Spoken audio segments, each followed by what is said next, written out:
Alright, now that we've covered the main dataviz best practices, it's time to go over common errors that people run into when ignoring some of these best practices and how you can actually avoid them. So number one, and perhaps the most common pitfall, choosing the wrong chart type for the data that you're visualizing. So let's say that we want to compare US spend by food type, and we use this line chart right here. While this may seem perfectly fine, it's actually the wrong chart here. Using a line chart, which is meant for time series data, with categorical data is giving us the false sense of a trend.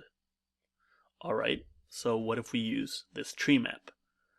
Now this is a bit trickier, especially since it's something that people do so commonly, but the reality is that while a tree map can work here, both comparisons and compositions are harder to make than with a bar or a pie chart. So generally, I'd say try to stick to using tree maps with hierarchical data only.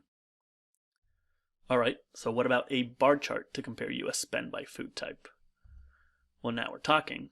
Bar charts are great for showing comparison with categorical data. And as you can clearly see here, the data is actually easiest to fully understand with this visual than compared to the other two. So, very important pro tip in regards to this error, don't prioritize variety over clarity.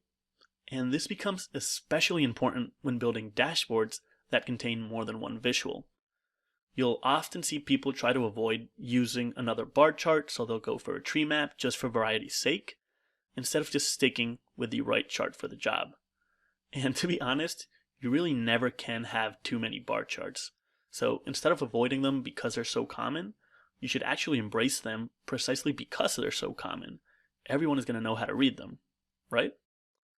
Alright, time for the next error, showing too many series within a single visual. So let's look at another example. This time we're showing the trend of US spend by food type. Now, unlike the last example, a line is appropriate here because we are using time series data to make the comparisons. But all these series are making it really hard to focus or extract any valuable information, which also applies to this pie chart here that's showing the composition of US spend by food type. The good news is, though, that there are some ways to make this work. You can either try highlighting the series that you want to focus on, or grouping the other categories into a single series. And now we can actually see its story here. So it looks like up until the 80s, beef was the most popular food type, but since then it's really dropped down the pecking order and Americans have been spending more and more on bakery products, which is why it now makes up 13% of the food market. So that's pretty easy now. Alright, next error, failing to provide meaningful context or clear labels. Now, this one may seem pretty shocking, but it's actually more common than you'd think. So, showing this line chart here to represent US consumer trends is very pretty, but it's not really telling us anything. I mean, what are these values? What does each period represent? What does each line represent? We don't know that.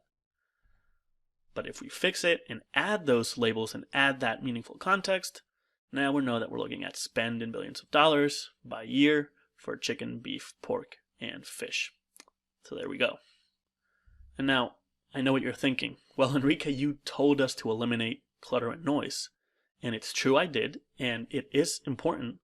But remember that you do need to preserve any elements which aid visual understanding, and only remove those which take up space but don't add value. Now, final error, using inconsistent color between related visuals. In this example here, we're showing both composition with the pie and comparison with the bars of US spend by food type. We're using the right chart types, we're not showing too many series, and we've got clear data labels. But you'll notice that they're using different colors for the same series. Chicken is blue in the pie, but green in the bars, which makes it very difficult to associate them visually. This, on the other hand, would be a consistent use of colors, and it even allows us to remove the legend from the pie chart and still know what each slice is, which is pretty neat. Now, it is very important to call out that this consistency will become even more important as the number of visuals increases. So it's very important to keep this in mind because it's about to be critical now that we're going to transition into dashboard design.